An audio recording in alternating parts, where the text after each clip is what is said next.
রাসেলস ভাইপারের পর এবার অদৃশ্য জিন সাপের ছোবল আতঙ্কে গ্রামবাসী। এক সপ্তাহের ব্যবধানে এই সাপের দংশনের শিকার হয়েছেন প্রায় অর্ধশতাধিক নারী পুরুষ। তাদের দাবি, কোনো আলামত ছাড়াই কামড় দিচ্ছে এই সাপ। এতে আতঙ্কে ঘুমাতেও পারছেন না তারা। এরই মধ্যে জিন সাপের ছোবলে একজনের মৃত্যু হয়েছে বলেও জানা গেছে। তবে প্রশ্ন হচ্ছে, আসলেই কি জিন সাপ বলে কিছু আছে, নাকি পুরোটাই গুজব? কি বলছেন চিকিৎসকরা? বিস্তারিত এসআই রাজের রিপোর্টে। কদিন ধরেই রাসেলস ভাইপার আতঙ্কে দিন পার করছেন দেশের প্রায় সব এলাকার মানুষ।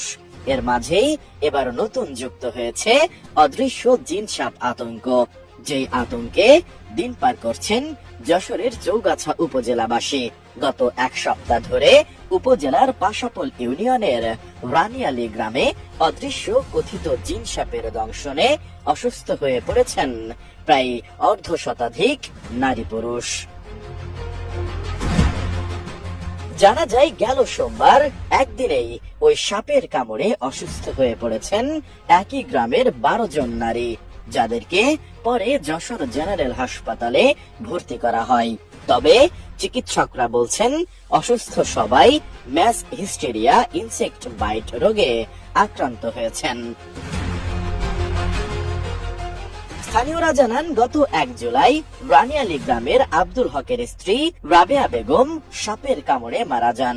এ সময় স্থানীয় কবিরাজ গ্রামবাসীকে জানায়, রাবেয়াকে জিন সাপে দংশন করেছে, যে কারণে চিকিৎসা দেওয়ার পরও তাকে বাঁচানো গেল না। এরপর থেকে গ্রামে কথিত জিন সাপ আতঙ্ক ছড়িয়ে পড়ে।